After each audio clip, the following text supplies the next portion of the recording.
بسم الله الرحمن الرحيم والعاديات ضبحا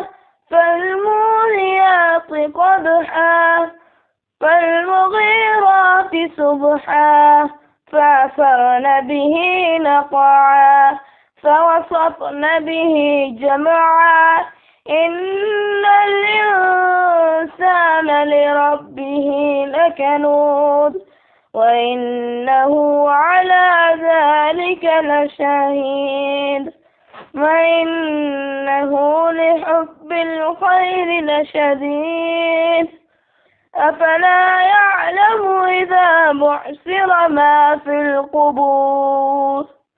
وحصل ما في الصدور إن ربهم بهم يومئذ لخبير.